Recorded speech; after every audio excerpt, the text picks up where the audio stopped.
Okay, the fourth iteration of the Fantastic Four. It's been a while since I've seen another Marvel project in which I've become a bit distant with some of their projects. That's not to say whether or not I disagree or disapprove of them. It was more so how they were written and how they became overwhelmingly heavy with Marvel homework. That it was just hard to follow during its Phase 5 installments. Now there's a new Fantastic Four movie, and it's arrived, and I was like, okay.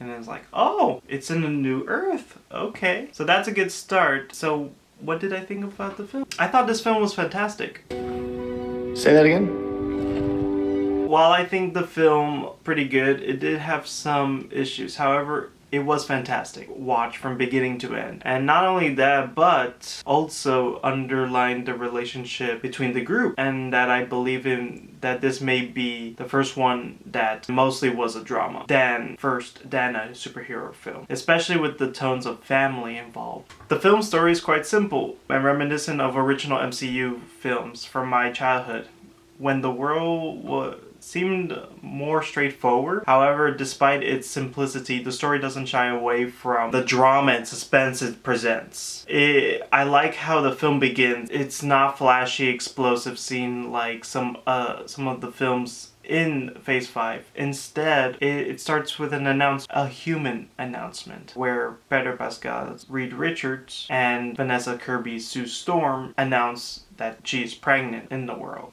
I was invested in this scene, particularly how they interact as husband and wife. Sue Storm in the film was extraordinary, embodying a mother bear persona, which is shown in the later part of the movie. That especially during the movie's most intense moments, showcasing her badassery alongside the other three members, particularly in the realm of family. As for Johnny Storms, Joseph Quinn, and Ben Grimm, Ebon Moss-Bachrach, I thought their inclusion in the film added some levity as well added to the group's strengths as this family of sorts and having different abilities.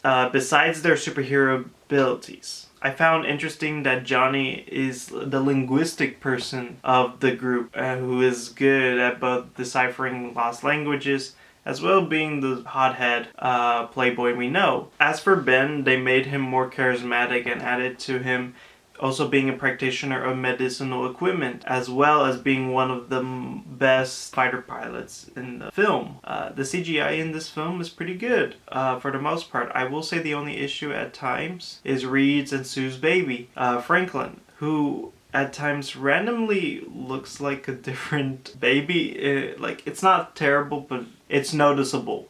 Where he just like in one scene he's just like he's like, you know how babies are when the mother is holding onto the baby. The baby's neck be like moving more to the side than it usually does. However, Galactus, Ralph Ineson, and Shalaba Julia Gardner are excellent considering the CGI. However, I noticed a discrepancy in the Silver Surfer eye color, which sometimes appears white and other times silver, which I find interesting and somewhat weird. However, I do think they will fix this minor issue, in the physical release. Also because in 2007's Rise of the Silver Surfer, his eyes were silver from start to finish. And I'm not sure why they look white in some scenes surrounding the silver iris. As for Galactus, I was relieved they finally did justice to the character, and his presence is felt throughout most of the film. However, I would have liked to see more of him appear in the movie as well.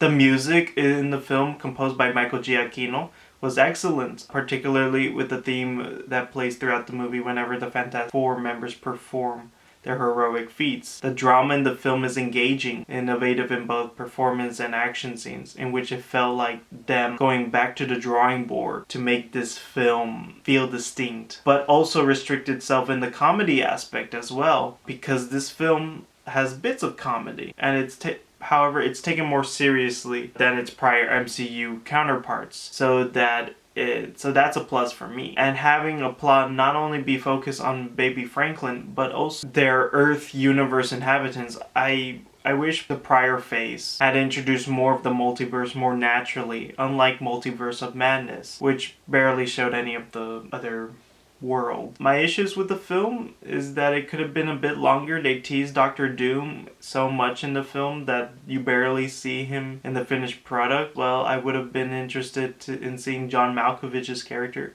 who does appear in the trailers, his presence was deleted entirely from the film. Hopefully, perhaps in the extras, for the physical release, he'll be part of those deleted scenes. The final issue I had with the film is that they kind of do a repeat of 2007, where Sue Storm is dying and then gets revived by someone else, in which I was like, oh, they're doing this again. And on top of that, I kind of wanted to see more of Leanne Nicholas, F4 Chief of Staff.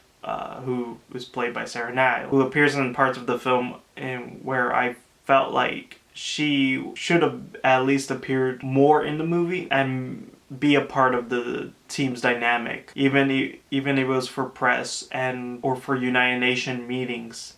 Perhaps there's more to her character in the deleted scenes as well, which coincide with John Malkovich's character, who's not in the film but is in the trailer. Overall, this was a surprisingly good film, boasting a unique 1970s aesthetic world and delivering one of the better MCU films I've seen in a decade. The strong character development in this film will make you feel connected and invested in the characters. Less jokes and more character development equals, in my opinion, a better film, because Marvel has had this sort of reputation where they have more jokes than improving their character, and I kind of want them to improve their characters while having a balance of the jokes. But in any case, I give Fantastic Four an 8 out of 10.